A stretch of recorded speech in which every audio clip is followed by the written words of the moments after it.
자, 우리 서로 인사합시다. 잘 오셨습니다. 은혜 많이 받읍시다. 네, 잘 오셨습니다. 은혜 많이 받읍시다. 자, 오늘 우리 앞에 있는 우리 설교 제목, 좀 익숙한 설교 제목인데 우리 같이 한번 읽어봅니다. 그대로 시작. 사람을 낚는 어부가. 한 가지 질문을 해보겠습니다. 어부의 관심은 어디에 있을까요? 고기에 있겠죠. 네. 여러분의 관심은 어디에 있는가 한번 생각해 보시기를 바랍니다. 어떤 남편이 하루 종일 핸드폰을 가지고 계속 그렇게 만지작거리고 보고, 화장실 갈 때도 꼭 모시고 가서 일 보면서 또 보고, 항상 핸드폰에 그렇게 열심히. 그래서 옆에서 보던 아내가 그랬답니다. 내가 가만히 생각해 보니까 당신이 만지는 핸드폰이었으면 내가 얼마나 좋을까. 당신의 관심도 받고 사랑도 받고 당신 만지는 핸드폰이었으면 내가 좋을 것 같아. 그랬대요. 그랬더니 남편이 나도 그렇게 생각해. 당신이 내 핸드폰이었으면 내가 3년마다 한 번씩 바꾸고 그러다가 눈탱이가 밤탱이 되도록 두들겨 맞아서 출근을 못했답니다. 자, 아무튼 오늘 우리가 한번 이렇게 해야 될 부분은, 오늘은 좀 어렵다. 한번 따라서 해봐요. 어렵다. 어렵다고 생각을 하고 잘 집중을 하셔야 됩니다. 사실 오늘 우리가 읽은 얘기는 베드로가 고기 한 마리도 못 잡고 가려다가 예수님이 뭐 깊은 데로 가서 고기 잡으라고 해서 많이 잡았다 하는 얘기 내용이 되어져요. 근데 사실 오늘 본문은 어렵습니다. 어렵기 때문에 여러분이 3개의 고개를 넘어야 돼. 고개 몇 개를 넘어야 돼? 3개의 고개를 넘어야 돼요. 그러니까 혁띠를 단단히, 운동화 끈을 잔잔히 붙들어 매고 3개의 고개를 잘 넘어야 오늘 여러분이 말씀을 잘 소화하고 은혜로 들어갈 수가 있겠다. 그렇게 하고 여러분 준비를 잘 하시기를 바랍니다. 자, 먼저 이렇게 한번 말씀을 드리겠습니다. 오늘 설교는 조금은 길어질 수도 있습니다. 왜냐하면 오후 예배가 없기 때문에. 그래서 좀 마음 편하게 여러분들이 조금 한번 마음을 놓고 좀 들으셨으면 좋겠고, 자, 좀 일반적인 얘기 한 가지 좀 더 하겠습니다. 설교에는 3가지 요소가 있다. 하나는 지적인 요소. 무슨 요소? 그래서 내가 몰랐던 것을 알아가는 그런 부분이 설교에 필요합니다. 지적인 요소. 2번째, 정적인 요소. 정적인 요소는 그렇구나. 내 마음속에서 그렇게 해야지. 그래, 기도해야 돼. 그래, 내가 좀 더 열심히 주님, 이렇게 마음속에서 내 감정에 어떤 격동이 일어나는 것, 이런 감정적인, 정적인 요소가 있습니다. 그 다음에 가장 중요한 거, 영적인 요소가 있다. 무슨 요소? 영적인 요소. 그래서 지적인 요소, 감정적인 요소, 그리고 무슨 요소? 영적인 요소가 같이, 한 가지만 빠져도 조금 그래요. 그래서 오늘 이 3개의 고개를 잘 넘어야 되니까 여러분들이 잘 따라오시기를 부탁드립니다. 우리 옆 사람에게 잘 따라갑시다. 잘 따라갑시다. 잘 따라가려면 첫 번째 이 도입 부분이 굉장히 중요합니다. 자, 오늘 우리가 읽은 이 누가복음 5장은 누가복음 5장 전이 뭐겠어요? 누가복음 몇 장이겠어요? 그렇게 쉬운 걸 물어보나. 근데 왜 제가 이거 물어보냐면 누가복음 4장이 중요하다. 왜 중요하냐? 예수님의 사역의 시작. 예수님이 이 땅에 오셔서 구원자로서 하나님의 아들로서 오신 목적을 선포하고 예수님의 그 구원 사역을 시작하는 그 지점이 누가복음 몇 장이다? 4장이다. 4장에 이어서 5장은 같은 그러한 분위기, 그런 배경이다라고 생각을 하죠. 자, 그러면 여러분, 예수님의 사역의 시작은 굉장히 중요합니다. 여러분, 대통령이 취임식을 할 때에도 어느 날 할 것인지, 그리고 어느 장소에서 할 것인지, 광화문에서 할 것인지, 용산에서 할 것인지, 어떤 대통령이요, 나는 진위천에서 할 것이다, 이런 사람은 없어요. 뭔가 의미가 있고 그 장소도 시간도 의미가 있는 곳에서 하지 그냥 무턱대고 하는 게 아니에요. 심지어 이 우주의 온 인류의 구원 역사를 이루기 위하여 오신 예수님의 취임식, 그 시작의 때와 장소는 중요하다, 안 중요하다? 중요하다. 그래서 여기서부터 시작이에요. 그래서 여러분, 누가복음 4장은 예수님이 마귀의 3가지 시험을 마치고 그 다음에 이제는 하나님의 아들로서 구원 사역을 시작하는 그 시작의 포인트가 누가복음 4장에 나오고 있습니다. 그래서 이 예수님이 말씀하신 이 누가복음 4장의 시간과 때, 장소는 중요하다. 한번 확인해 보겠습니다. 자, 4장으로 보세요. 누가복음 4장. 누가복음 4장은 예수님 마귀에게 시험받는 장면으로 나오고 있습니다. 그래서 13절, 4장 13절에 보니까 마귀가 시험을 마치고 떠나갔습니다. 자, 그 다음, 마귀가 떠나갔어요. 14절입니다. 14절 다 같이 시작. 예수께서 성령의 능력으로 갈릴리에 돌아오신 그 소문이.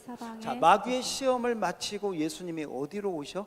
갈릴리. 자, 갈릴리 하나 생각해 놓으시거나 주보에 기록하셔도 됩니다. 갈릴리. 익숙하죠? 자, 그 다음에 16절을 보세요. 16절, 4장 16절. 예수께서 그 자라나신 곳 어디로? 자, 나사렛. 아까 갈릴리, 나사렛 중요합니다. 자, 나사렛에 오셔서 뭐 하셨느냐? 회당에 들어가셔서 이사야의 책을 읽었는데 예수님의 취임식 일성입니다. 예수님이 오신 목적을 선포하는 부분이 18절, 19절입니다. 이사야서를 인용해서 하신 말씀인데 우리도 다 같이 예수님의 구원사역, 구원자로서의 취임식 어떤 것인가? 18, 19절 다 같이 큰 소리로 시작. 주의 성령이 내게 임하셨으니 이는 가난한 자에게 복음을 전하게 하시고 내게 기름을 부으시고 나를 보내사 포로된 자에게 자유를, 눈먼 자에게 다시 보게 함을 전파하며 눌린 자를 자유롭게 하고 주의 은혜를 전파하게 하려 하심이라. 아멘. 아멘. 이것이 무엇이냐? 예수님이 오신 목적 믿습니까? 예수님이 왜 오셨느냐? 눌린 자를 자유케, 포로된 자에게 자유를, 눈먼 자를 다시 보게 하는 구원하기 위하여 오신 줄 믿습니다. 그렇습니다. 그래서 여러분 혹시 성경에다가 메모가 가능하다면 하시는 분은 예수님이 오신 목적 18절 19절이 바로 예수님이 이 땅에 오신 목적을 선포한 것입니다. 자, 예수님이 바로 그 일을 위해서 오셨습니다. 그 다음에 21절 예수님이 때를 선포하십니다. 21절 제가 읽겠습니다. 이에 예수께서 그들에게 말씀하시되 이 글 이사야의 글이 오늘 밑줄 치세요. 오늘 이제 시작 때가 됐다는 거예요. 오늘 너희 귀에 뭐 했다? 응했다. 이 말씀대로 내가 지금 왔다. 오늘 너희들 듣고 있지, 보고 있지. 오늘 지금이 내가 구원 시작의 그 지점이다. 오늘 하고 때를 선포하셨습니다. 그런데 나사렛에 있는 사람들이 이 예수님을 웰컴하지 않습니다. 배척하고 거부하고 예수님의 말씀을 듣지 않습니다. 이런 거예요. 저를 한번 보세요. 아유, 무슨 자기가 저 목수의 아들, 쟤네 아버지가 요셉인데 우리가 동네 사람 다 아는데, 왜냐면 나사렛에서 다 컸으니까. 목수의 아들이 뭐 뭐 하는 거야 지금?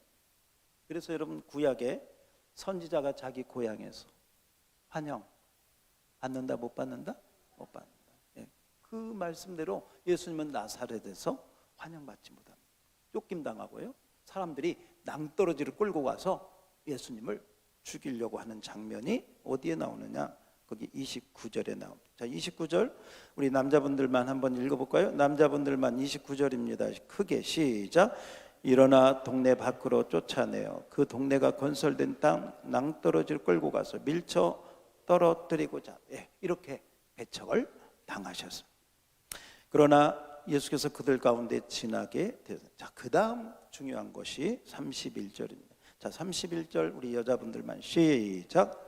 갈릴리의 가버나움 동네에 내려오사 안식일에 가르치심에.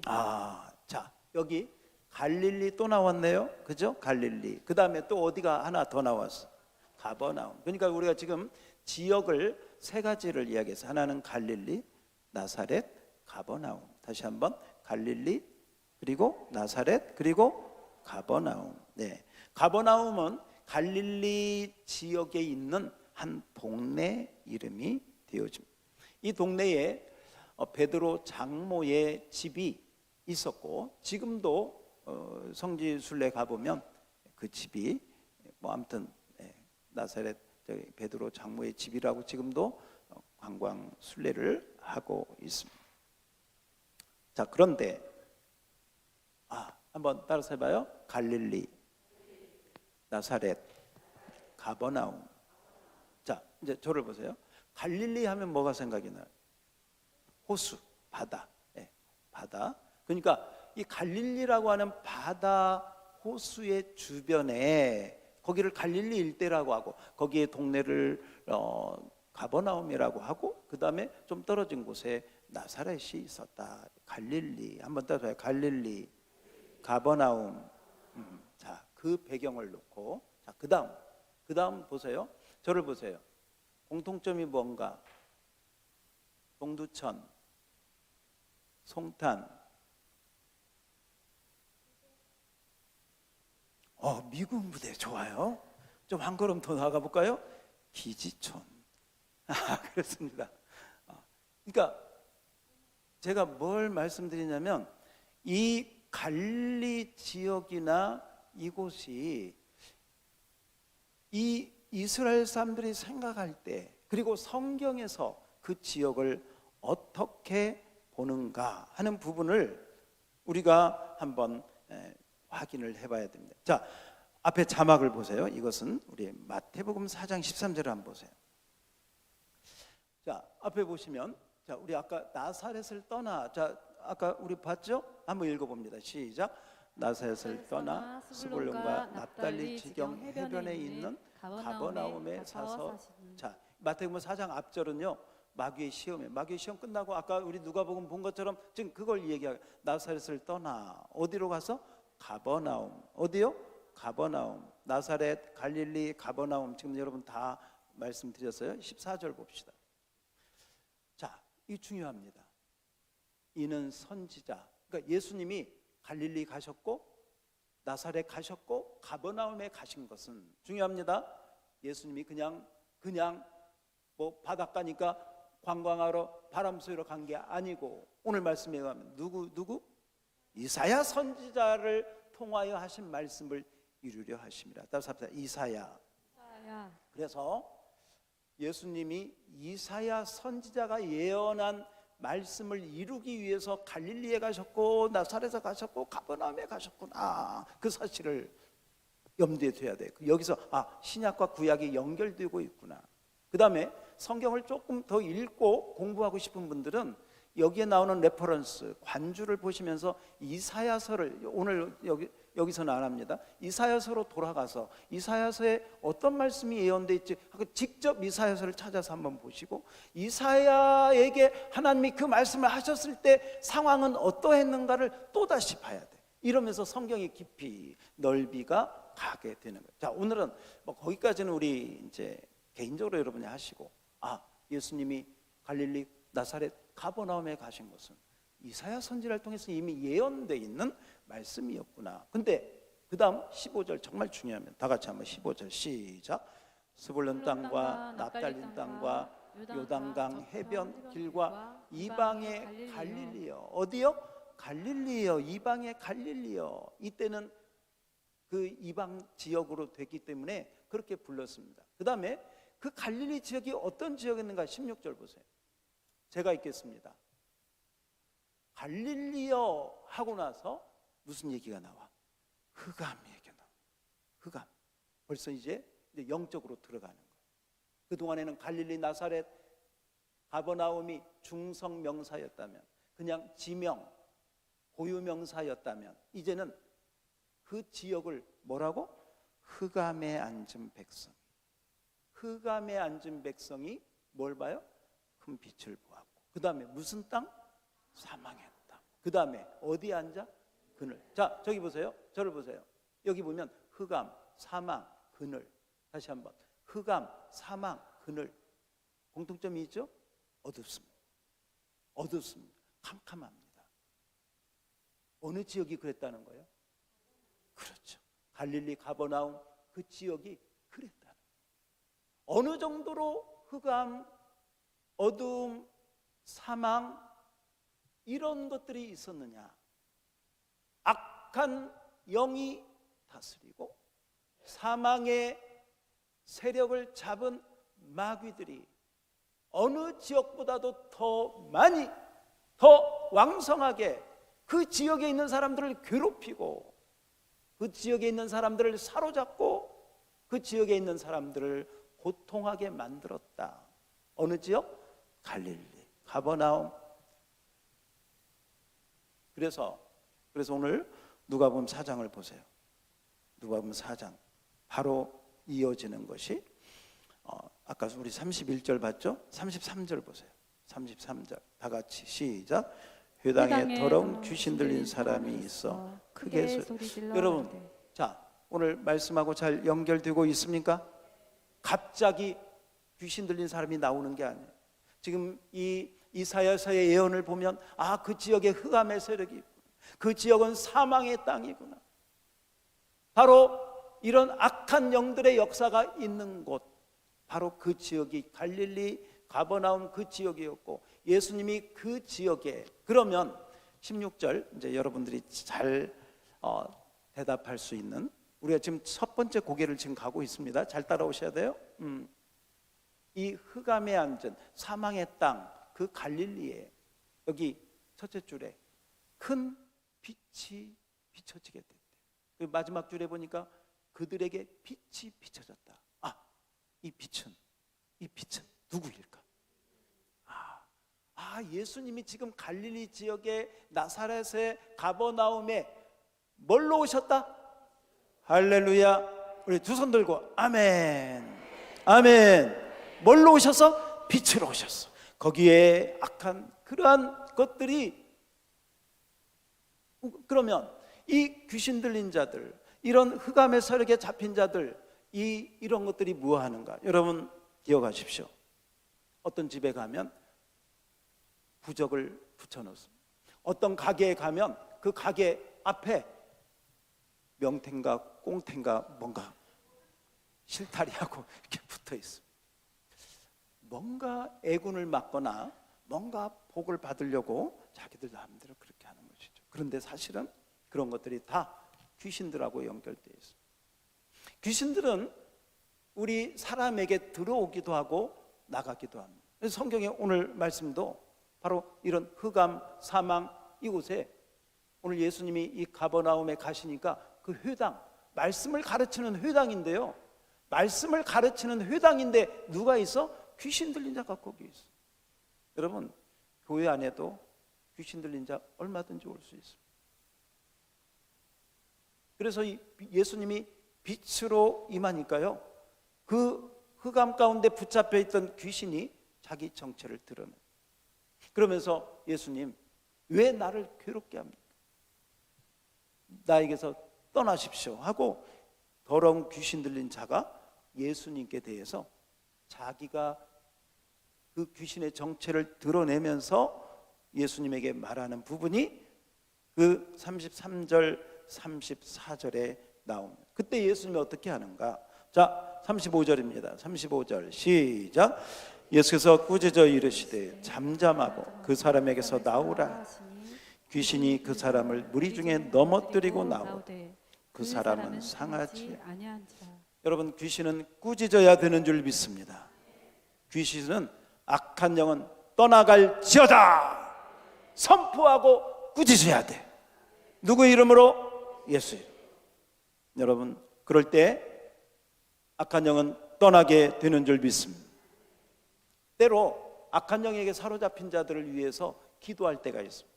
특별히 안수기도 할 때가 있습니다. 저도 그런 경험을 많이 해보았어요. 이 안수기도 하잖아요. 그러면 그냥 이 사람이 막대기처럼 뒤로 팍 넘어집니다. 그래서 처음에는 저러다가 늦은 당 막 걱정이 되는 거예요. 왜냐하면 사역하다가 이 사고 나면 안 되잖아요.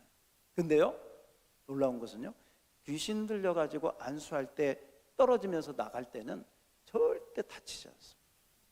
오늘 말씀해 보니까 뭐라고? 상하지 않아요. 할렐루야. 지금 이 부분은 우리가 영적인 부분을 이렇게 다루고 있습니다. 아까 지적인 부분은 갈릴리, 이 나사렛, 가버나움 이곳이 그냥 고유명사가 아니라 그곳에 흑암, 사망, 그늘에 앉은 자들에게 예수님이 뭘로 오시니까? 빛으로. 여러분, 오늘도 이 우리 양무리 교회 이 평택에 빛으로 오신 줄 믿습니다. 빛으로 오신 줄 믿습니다. 여러분 마음에 어둠이 있다면 예수의 이름으로 떠나갈지어다. 어둠은 다 물러갈지어다. 빛 되신 주님의 은혜와 영광만이 가득하기를 축복합니다. 가버나움에 붙잡힌 자가 있었어요. 그리고 바로 그러한 부분이 있었습니다. 사실 이 가버나움에 마태복음에 또 다른 복음서에 보면 베드로의 장모가 열병이 걸렸어요. 혹시 기억나요? 오케이. 성경을 읽은 사람은 이렇게 하고요, 안 읽은 사람은 몰라. 열병인지 무슨 병인지 감기인지 몰라. 근데요, 거기에 보면요, 가버나움에 있었던 베드로의 장모의 열병을 주님께서 어떻게 치료한 자예요? 꾸짖었다고 그랬어요. 열병을 뭐 했다? 꾸짖었다는 말은요, 그 열병의 정체가 그 열병을 가지고 온 게 귀신의 사역이었다라고 하는 거예요. 그래서 그 열병을 가지고 온 귀신을 예수의 이름으로, 이 열병을 가지고 온 귀신아 예수의 이름으로 예수님께서 꾸짖을 때 열병이 떠나가고 그 장모가 예수님께 수종된 줄 믿습니다. 보세요, 회당에도 귀신들, 베드로의 장모의 가정에도 귀신의 역사로 악한 질병들이 그렇게 있었을 때 예수님이 빛으로 오셔서 꾸짖으시고 거기에 눌린 자들, 잡힌 자들을 자유케 하신 줄 믿습니다.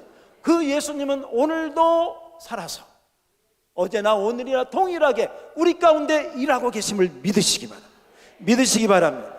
할렐루야.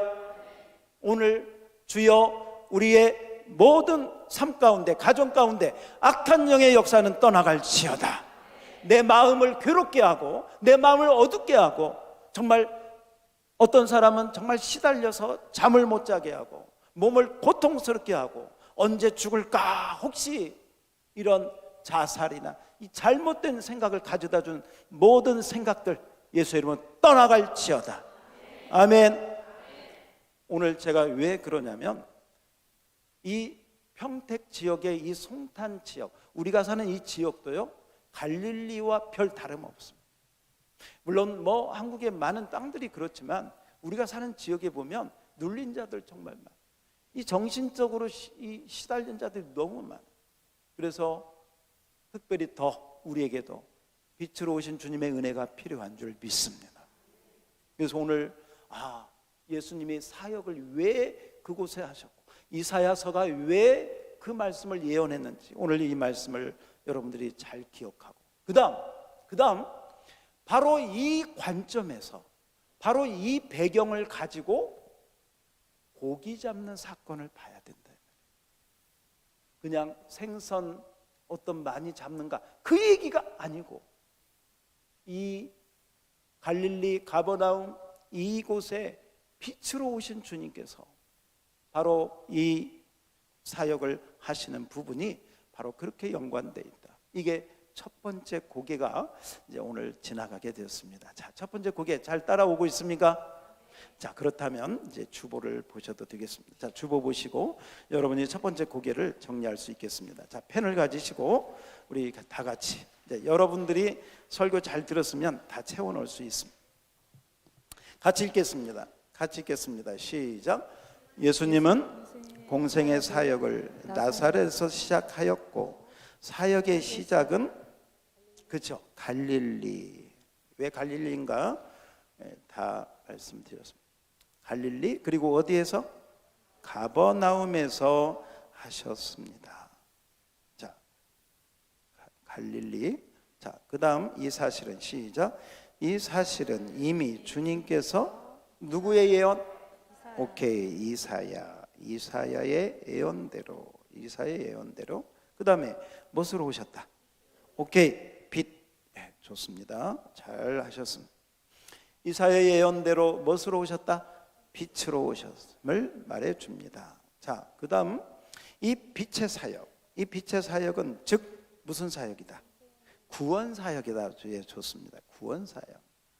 구원 사역의 관점에서 오늘 본문을 보아야 되겠습니다.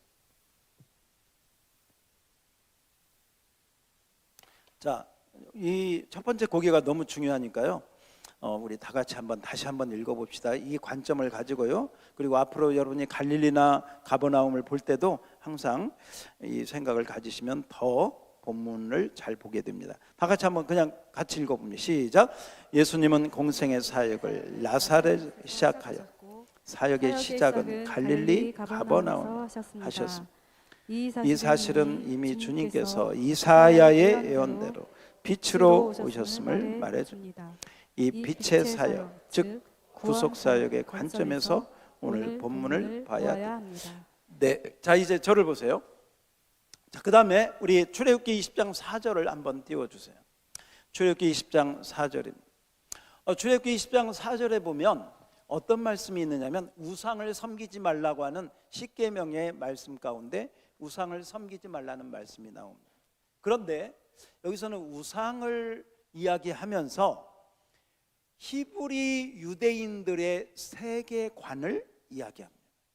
그들은 어떤 세계관을 가지고 있었느냐 이런 거예요. 잘 보세요. 저를 보세요. 그들에게는 하늘이 있었고 뭐가 있었고? 하늘. 그 다음에 땅이 있었고 그 다음에 땅 아래. 땅 아래가 뭐예요? 네, 자 이제 여기가 두 번째 고개를 우리가 넘어야 돼요. 오늘 말씀을 여러분 잘 보면 둘째 줄에 위로 어디에 있어? 하늘에. 자, 하늘은 하나님이 계시는 곳, 천사들이 왕래하는 곳, 바로 하나님의 보좌, 하나님의 성전이 있는 곳. 자, 이렇게 보통 정리가 됩니다. 두 번째, 셋째 줄 어디에 있는 곳? 땅. 땅에 있는 곳은요. 땅은 하나님이 만드신 피조물들이 있는 곳. 사람, 동물, 짐승, 이런 나무, 이런 곳이 땅이라고 봅니다. 자, 그 다음 중요한 거. 그 다음에 보니까 셋째 줄 밑에 보니까 땅 아래를 뭐라고 그랬어? 물속이라. 이제 여기서 우리가 정리가 필요합니다. 우리하고 다른 것은 히브리 사람들은 하늘이 있고 땅이 있고 땅 밑에 바다가 있다고 생각해요. 땅 밑에 뭐가 있다? 바다가 있다. 근데요, 창세기 1장을 읽어보면 그들의 이 말이 맞습니다. 육지를 하나님이 만든 게 아니라요, 바다를 명해서 이 육지가 만들 때 묻이 드러나는 거예요. 드러나는. 그러니까 육지는 드러나고 그 드러나는 육지 밑에는 뭐가 있고? 물, 다른 말로 바다가 있는. 한번 따라서 해봐요. 하늘, 땅, 바다. 오케이. 자, 그러면 하늘 설명드렸고 땅 설명드렸고 그들에게 있어서 이 땅 아래 바다, 땅 아래 바다는 어떤 생각을 가지고 있었나? 바다 속에는 큰 물고기. 근데 이 큰 물고기를 원래 원어에 보면 탄닌이라고 나오는데 이 큰 물고기를 다른 성경에 이사야서나 다른 말씀에 보면 이 큰 물고기를 용으로 표현하기도 했고 리워 야단으로 표현하기도 하고 라합으로 표현하기도 했습니다. 이 부분은 여러분들이 그냥 그렇게 그런데 이 모든 총칭이 뭐냐? 이 땅 아래 바다를 무슨 표현으로 하고 있느냐? 스올, 음부, 지옥 같은 개념으로 생각을 하고 있다. 그래서 바다 안에는 용과 같은 무서운 괴물이 있어서 사망, 사람을 죽이고 사람을 괴롭히고 고통스럽게 하는 바로 그곳을 바다라고 뭐라고 한다? 바다라고 한다. 자, 그래서 두 번째 곡에는 이 바다에 대한 생각을 여러분들이 잘 이해하고 받아들여요. 한번 다시 합시다. 바다. 그런 의미에서 여기서 조금 더 나가 봅시다. 성경을 보면 하나님께서 홍해 바다를 다시 한번 홍해 바다를 어떻게 하시고, 그렇죠? 바다를 뭐 하셔? 갈라버리셔. 이게 그냥 바다를 열었다 이렇게 생각하지 마시고 그 바다를 다스리고 있는 악한 세력들을 쪼개버렸다. 그들을 나누어 버리셨다는 하나님의 권능을 이야기한다. 그래서 참조 구절을 한번 앞에 띄워주세요. 이 말씀하고 연결된 참조 구절을 우리 한번 보시면 앞에 그냥 자막을 한번 보시면 이사야 51장 9절을 한번 보세요. 9절 51장 9절에 보면 제가 지금 말씀드렸습니다. 라합 그 다음에 용 여기 9절에 이 이야기가 나와요. 지금 이게 바다를 이야기하면서 옛시대에 깨신 것 같이 둘째 줄 셋째 줄에 주여 능력을 베푸소서 라합을 점이시고 용을 뭐예요? 찌르시니 그러면서 10절 보세요. 이 용과 라합의 얘기가 뭐냐? 이게 홍해를 얘기하는 거예요. 홍해. 지금 이 10절이 홍해 바다를 건넜던 이스라엘 백성들의 이야기를 이렇게 하는 거예요. 자, 10절 다 같이 시작. 바다를 넓고 깊은 물을 말리시고 바다 깊은 곳에 길을 내어 구속받은 자들을 건너게 하신 이가 어찌 주가 아니시나이까. 할렐루야. 그러니까 10절만 보지 말고 9절하고 연결해 보면 그 바다는 그 홍해 바다 안에는 용이 있고 라합이 있고 바로 그런 괴물들이 있는 바로 그런 곳을 누가 건너게 하셨다? 하나님이 건너게 하신 줄 믿습니다. 그러므로 바다는 그런 의미에서 바다는 악한 음부와 지옥과 같은 수올의 골짜기. 그래서 요나가 바다에 떨어졌잖아요. 큰 물고기 뱃속에 들어갔잖아요. 그때 요나가 그렇게 나를 큰 물고기 스올의 뱃속에서 스올의 뱃속 그게 이런 사상이 있기 때문에 요나가 바로 스올 지옥의 이야기를 바로 바다에 떨어졌을 때 물고기 뱃속에 들어갔을 때 그 고백을 하는 것을 보게 되어집니다. 여러분 그렇습니다. 그러므로 자 그다음 여러분들이 이제 말씀드릴 수 있어요. 그러므로 이 갈릴리 바다에서 갈릴리 호수에서 고기를 얹어 올리는 것은 고기를 잡는 것은 곧 생선 잡는 얘기가 아니고 생선 잡는 얘기가 아니고 뭐 하는 얘기다? 사람을 구하는 누구에게 사로잡혀 있는 마귀에게 사로잡혀 있는 바로 그 바다. 그래서 우리 그 어떤 그 복음서인가요? 세상 바닷물 속에서 고통하고 있을 때 거기서 우리를 건져 주셨다는 복음성가도 나오는데 오늘 그런 의미에서 이 세상은 바다와 같다. 바다는 세상과 같다. 우리가 사는 이 어둠의 세상, 악한 영의 역사가 있는 이 세상을 바다라고 한다. 그러므로 여러분 이스라엘 백성들에게서 바다, 호수, 강 이런 부분은 얌이라고 하는 단어로 똑같이 쓰였습니다. 호수나 바다나 똑같은 갈릴리 바다 지중해 똑같은 얌이라고 하는 바다의 의미로 똑같이 쓰여졌는데 아무튼 바다의 영적인 의미는 이렇다. 자, 이해가 되시면 아멘.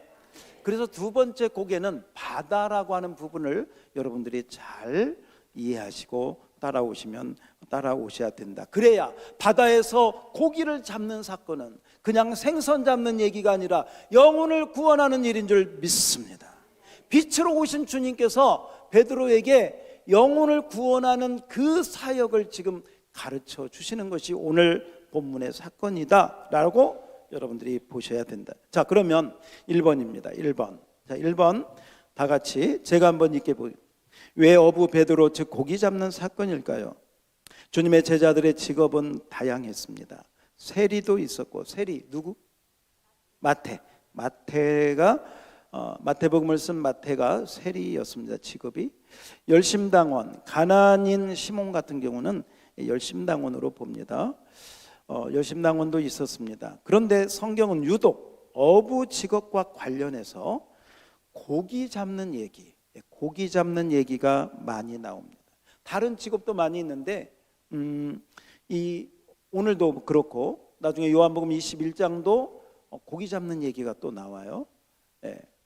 그래서 고기 잡는 이야기가 많이 나옵니다. 왜 그럴까요? 자, 읽어볼까요? 다 같이 시작. 고기 잡는 일이 사람을 세상에서 구원하는 일과 밀접한 관계가 있기 때문입니다. 바다와 같은 세상, 바다. 이때는 바다를 여러분들이 일반 바다로 생각하면 안 돼요. 바다와 같은 세상에서 무엇을 건져? 영혼을 건져 올리는 일. 즉 무슨 사역? 그렇죠. 구원 사역. 이 일이 누구의 사역이었다? 주님의 사역이었고 제자들의 사역이었습니다. 할렐루야. 여러분, 지난번 대만 선교를 갔을 때 공항에서 타이베이 교회 있는 데까지 한 1시간 남짓 이렇게 가야 됩니다. 선교사님 두 분이 마중을 나와가지고 이제 저희가 밴을 타고 이렇게 가는데 갑자기 한 40분 정도 갔나? 갑자기요? 어디서 헬리콥터가 오는지 다다다다다다다다 그러는 거예요. 그래서 무슨 누가 헬리콥터를 타고 우리를 공격하나 그랬더니 이 밴 뒤 바퀴가 펑크가 나가지고 펑크 나면 이게 다다다다다 그러거든요. 그래가지고 그 고속도로 한편 달리고 있는데요, 다다다다다 펑크가 나가지고 막 차들 지나가는데 급히 막 비상등 켜고 한쪽으로 해가지고 그런데 참 우리나라 비슷한가 봐. 거기도 그 레카차가 딱 보고 있다가요 어디에서 5분도 안 돼가지고 레카차가 왔어. 그래가지고 이 펑크를 고치나 그랬더니 그게 아니라 고속도로고 위험하니까요 레카차 위로 저희 가던 그 선교 밴을 다 올려가지고 레카차 타고 타이베이에 입성했습니다. 레카차 타니까 꼭 그 2층 버스 탄 것처럼 말이죠. 그래서 그렇게 해서 들어갔어. 그러면서 거기 있는 우리 선교사님들이 또 선교사님이 그러는 거야. 이 차가 아무 이상이 없다가 목사님들 와가지고 구원 살려고 하려니까 이 악한 영이 역사하나 봐요. 이번에 더 큰 역사가 있을 줄 믿습니다. 할렐루야. 처음이래, 처음. 그렇게 하려고 해도 어떻게. 근데 여러분, 하나님의 사역은, 이 하나님의 구원 사역은 쉽다 어렵다? 어렵습니다. 악한 영이 가만히 있지 않습니다. 저 서울에 있는 라합, 용 이런 것들이 가만히 있지 그들이 구경하고 있겠어요? 그런데 거기서 영혼을 구원하는 일, 그 바다에서 고기를 잡아 올리는 일, 이것은 쉽다 어렵다? 어렵다. 생선 잡는 것은 쉬울 수도 있어요.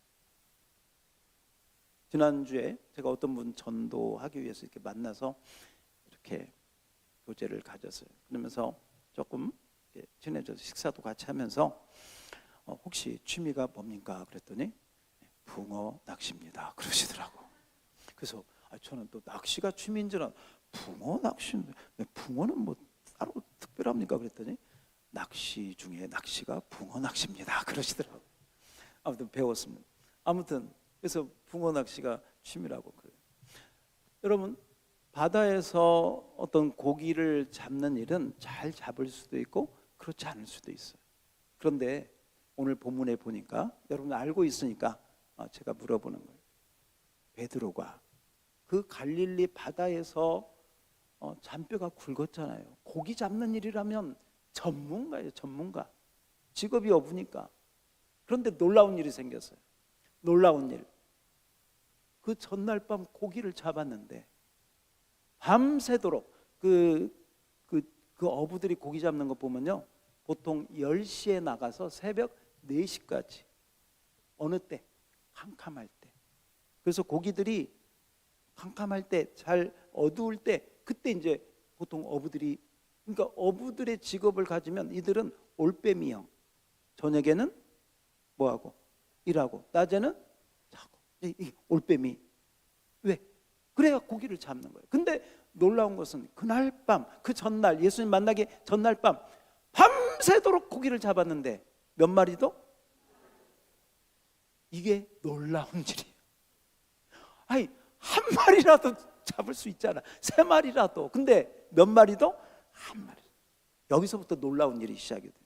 저는 한번 그렇게 생각합니다.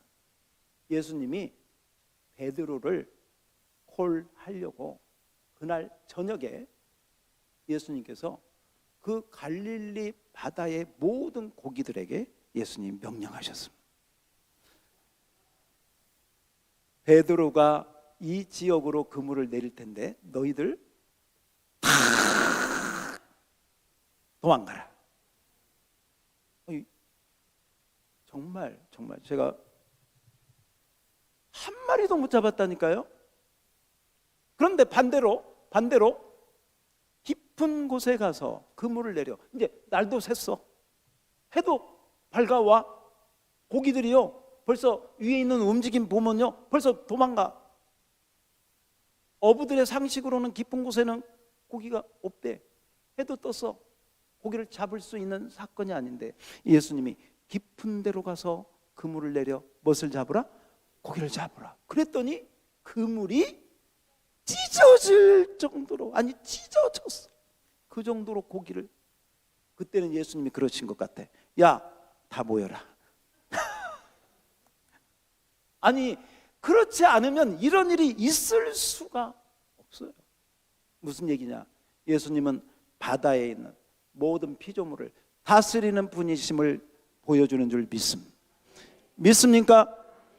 우리 예수님은 하늘의 보좌에 앉으신 분이시지만 이 땅과 바다와 이 모든 우주를 통치하시는 분임을 믿습니다. 아멘. 그러므로 오늘 그 배경을 가지고 비록 바다가 악한 라합이나 용이 다스리는 그런 곳이지만 바로 그곳을 예수님은 다스리신다. 예수님은 바다도 뭐한다? 다스리. 믿으시기 바랍니다. 오늘 한 가지 레퍼런스를 제가 또 말씀드리겠습니다. 자, 5장, 오늘 본문 5장 2절입니다. 2절, 3절을 한번 읽어봅시다. 5장 3절입니다. 3절 다 같이. 3절 다 같이 시작. 예수께서 한 배에 오르시니 그 배는 시몬의 배다. 육지에서 조금 떼기를 청하시고 앉으사 배에서 무리를 가르치시더니. 네. 자, 이제 저를 잠깐 보세요. 지금 예수님이 누구 배?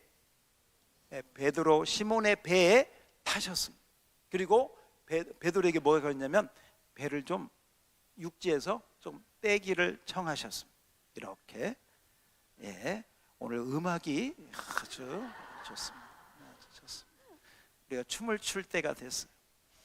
여기저기서 음악이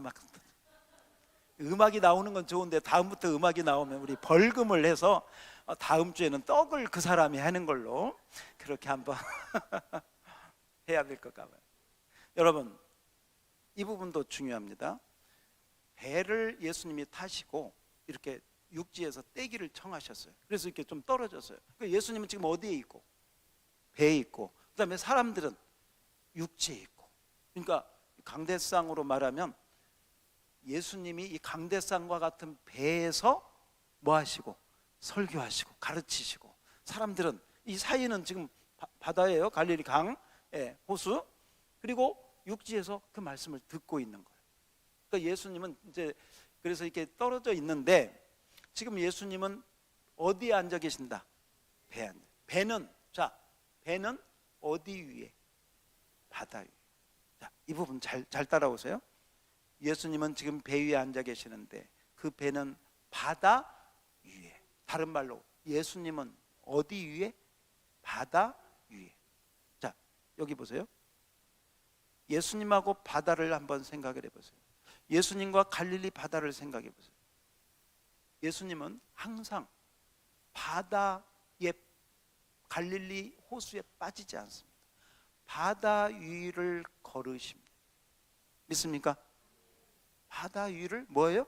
걸으셔요. 오히려 빠져가는 베드로가 바다 위를 걸다가 겁이 나서 빠졌잖아요. 두려움 가운데 빠졌잖아요. 빠진 베드로를 건져주시는 줄 믿습니다. 바다 위를 걸으십니다. 바다에서 풍랑과 파도가 치면 예수님은 바다의 파도, 이 풍랑으로 인해서 선포하십니다. 파도야 잠잠하라, 풍랑아 잠잠하여질지어다. 바다를 다스리시는, 믿습니까? 그래서 예수님과 바다를, 이 갈릴리 바다를 생각해 보면 예수님은 절대로 이 바다 속에 들어가시거나 빠지거나 하는 부분이야. 바다는 제가 말씀드린 대로 그런 배경, 그 스올, 이러한 그러한 그 음부의 세력이 있는 곳이기 때문에 예수님이 뭐한다? 다스리신다. 다니엘서나 계시록에 보면 바다에서 짐승이 올라와요. 뭐가 올라와요? 짐승이. 요한계시록에도 보면 일곱 뿔, 이 열 머리를 가진 그 기귀한 짐승이 어디에서 나와? 바다에서 나와. 요한계시록에 보면, 요한계시록 마지막 보면 새 하늘과 새 땅이 있고요, 바다는 다시 있지? 믿습니까? 더 이상 마귀의 권세, 음부의 권세는 다 끝난 줄 믿습니다. 그러므로 오늘도 예수님이 갈릴리 바다 위, 배 위에서 가르치신다. 믿습니까? 그래서 이 바다의 부분은 오늘 여러분들이 이 두 번째 고개를 잘 따라오면서 잘 이해가 되셨다면 믿음으로 아멘, 아멘. 오케이. 자, 그러면 우리 주보 이제 보도록 하겠습니다. 여러분이 할 수 있습니다. 2번입니다. 2번 다 제가 설명드렸어요. 같이 한번 읽어봅시다. 시작.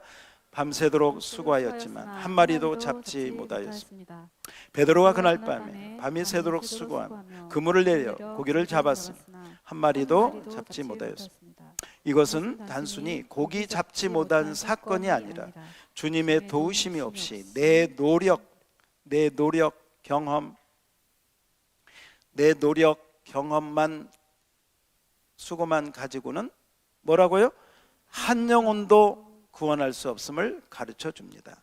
고기 잡는 구원에 관한 일은 전적으로 주님께 달려 있습니다. 주님께 달려 있다. 믿습니까? 예. 고기 잡는 일은 누구에게 달려 있다? 주님께 달려 있습니다. 여러분의 노력과 수고만 가지고는 절대로 안 된다. 여러분, 베드로의 직업이 뭐예요? 또 하나 질문. 예수님의 직업이 뭘까요? 목수. 고기 잡는 거 누가 전문가예요? 근데 목수가 어부한테 지금 뭐 하는 거예요? 고기 잡는 것을 가르쳐 주는. 듣기 쉬워요? 어려워요? 어려워요. 전문적인 분야, 내 전공이 있잖아요. 내 전공을 건드리면 자존심 상해. 제 전공이 신학이고 제 전공이 설교인데,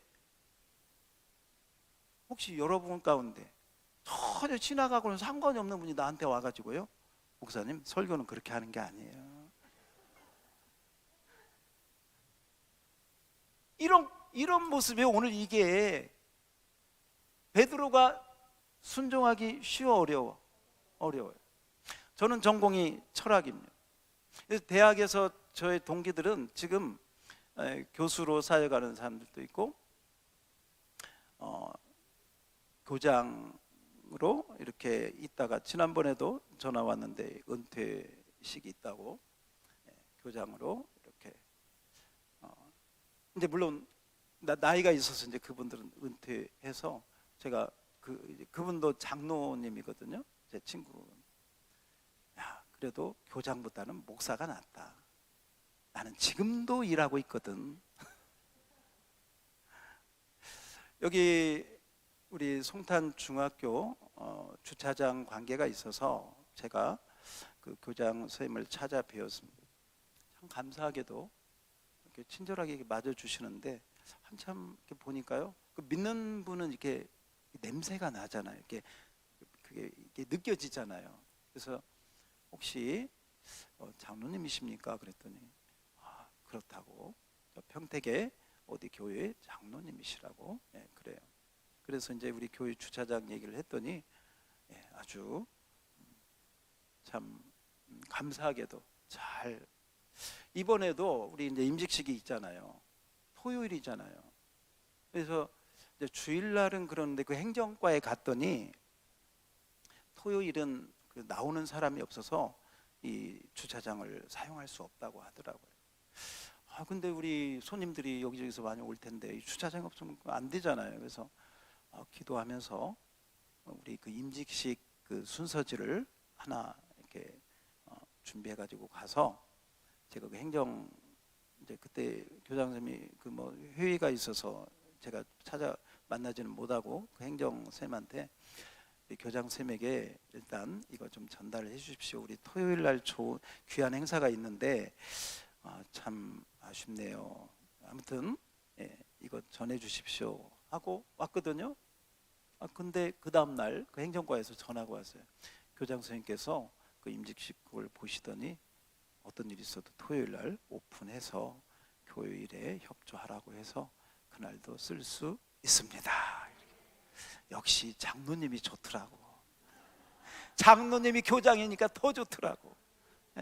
아마 일반 사람 같으면요, 아유 우리는 그렇게 못합니다.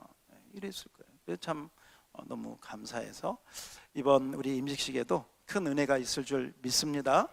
그렇습니다. 오늘 뭐 제가 전공 얘기하다가 여기까지 왔는데 아무튼 여러분 이 내 전공이 아닌 사람이 내 전공에 대한 얘기를 하면요 기분 나쁘고요 자존심 상하고요 참 그 순종하기 어렵습니다. 여러분의 직업을 아무 상관없는 사람이 거기에 대해서 얘기해 보세요. 한마디로 순종할 수 없는 것을 베드로는 순종했습니다. 그 말씀을 드리려고 해요. 그랬더니 어떻게 됐습니까? 6절 봅시다. 6절 다 같이 시작.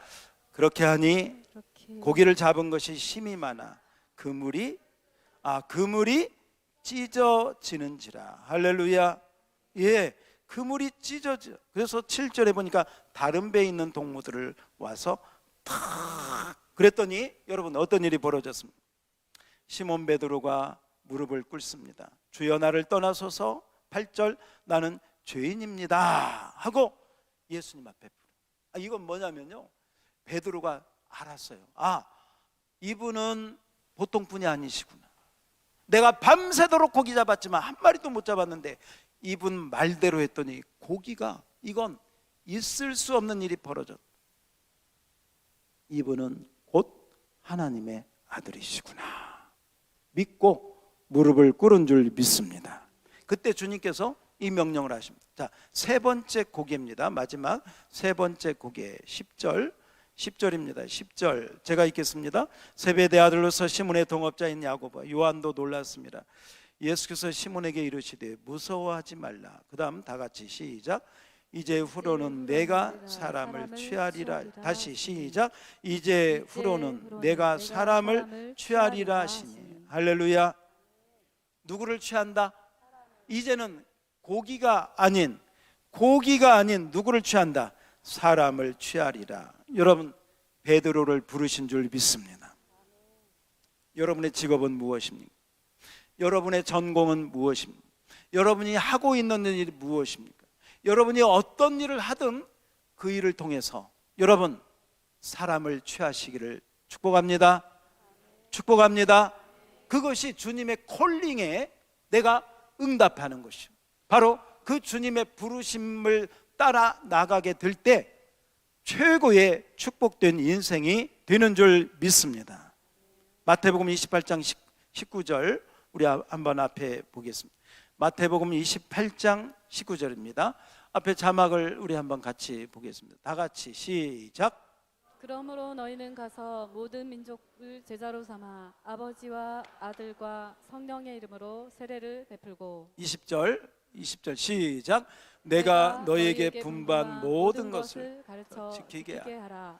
볼지어다 내가 세상 끝날까지 너희와 항상 함께 있으리라 하시니라. 아멘. 아멘. 예수님의 지상명령, 베드로에게, 야고보에게, 안드레에게, 그리고 오늘 우리 양무리교회에 있는 우리 모두에게 주님이 주시는 명령인 줄 믿습니다. 따라서 합시다. 사람을 구원하라.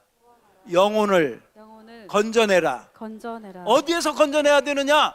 악한 영이 다스리는 바다, 지옥과 같은 바로 음부의 권세가 있는 사망의 땅, 흑암, 그리고 그늘에 있는 바로 이 평택과 고덕과 지산동과 이 송탄에서 우리가 구원의 사역을 감당해야 될 줄 믿습니다. 믿습니다. 교회도 소문이 나요. 맛집도 소문이 나야 돼. 뭐가 나야 돼? 소문. 요새는 여러분 식당 가도 아무 식당이나 가지 않습니다. 다 검색해 가지고요 후기를 본다고 그래요. 후기를. 그리고 갑니다. 근데 역시나 가서 보면 뭐가 달라도 왜 이렇게 사람이 많은지, 왜 주차장에 차들이 그렇게 많은지, 소문이 잘 나야 돼. 뭐가 잘 나야 돼? 소문. 여러분 교회도 소문이 잘 나야 될 줄 믿습니다. 그 교회는 은혜가 있어. 그 교회는 기도하는 사람들이 많아. 그 교회는 성령이 충만하고 전도하는 교회. 무슨 교회? 전도하는. 우리 지난주에도 우리 전도, 우리 화요 또 이렇게 목요 전도 이렇게 나가서 했는데, 우리 전도했던 분들에게 제가 들었습니다. 어떤 분에게 이렇게 전도지를 주면서 예수 믿으세요 하고 이렇게 줬더니 뭐 이런 걸 주냐고 그냥 때려가지고 얻어맞았대요. 아유, 막 그 말 들으니까 화딱지 나더라고. 아니 안 받아가면 안 받아도 때릴 건 뭐야 또. 이것도 주는데 휴지도 무료지도. 응? 근데요 별 싫은 사람들이 다 많습니다. 그럼에도 불구하고 여러분 전도하는 교회 살아있는 줄 믿습니다. 전도하는 사람 그 믿음이 살아있는 줄 믿습니다. 기도하는 사람 살아있는 교회인 줄 믿습니다. 우리 교회가 좋은 소문이 나서 양무리교회는 이런 상황 속에서 전도하고 기도하고 성령 충만하고 할렐루야. 우리 옆 사람에게 좋은 소문 나는 교회가 됩시다. 할렐루야. 그래서 우리 교회 오는 자마다 전도의 불을 잡고 기도의 은혜를 받고 기도하는 사람이 많아지고 전도의 열정이 있는 주님의 비전을 이루는 교회가 되기를 주의 이름으로 축복합니다.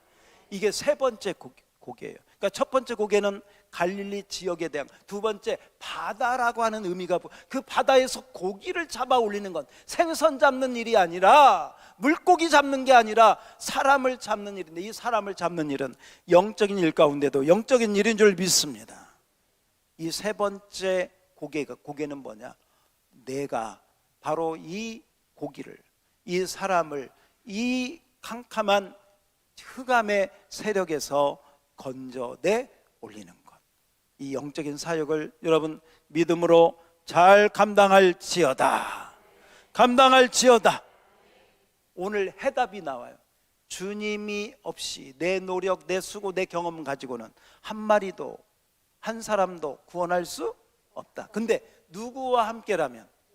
주님과 함께라면, 그죠? 주님과 함께라면, 주님의 말씀대로만 순종하면 여러분 영혼 구원하는 일을 우리에게 허락해 주실 줄 믿습니다. 그리고 사도행전에 보면 예수님의 죽으심과 부활 이후에 사도들이 성령 받고 예수님의 복음과 성령의 불을 받고 나갔더니 3,000명 5,000명 회개하고 그물이 찢어지지 아니하는 놀라운 축복이 임한 줄 믿습니다. 우리 교회 그 은혜가 넘칠지어다. 이 세 번째 곡에는 여러분들 각자의 미션, 각자의 비전이고 각자의 미션. 오늘 첫 번째, 두 번째 곡에 갈릴리가 그렇구나, 바다가 그런 뜻이구나, 알면 뭐해? 세 번째를 하지 않으면 의미가 없는. 성경은 지식을 주기 위해서, 성경은 실제요 영혼 구원하는 사역이요 영적인 사역을 위해서 하나님이 우리에게 주시는 말씀인 줄 믿습니다. 자, 마지막입니다. 따라서 합시다. 내가 후로는 사람을 취하리라. 예, 사람을 취하실 우리 모두가 되기를 주의 이름으로 축복합니다.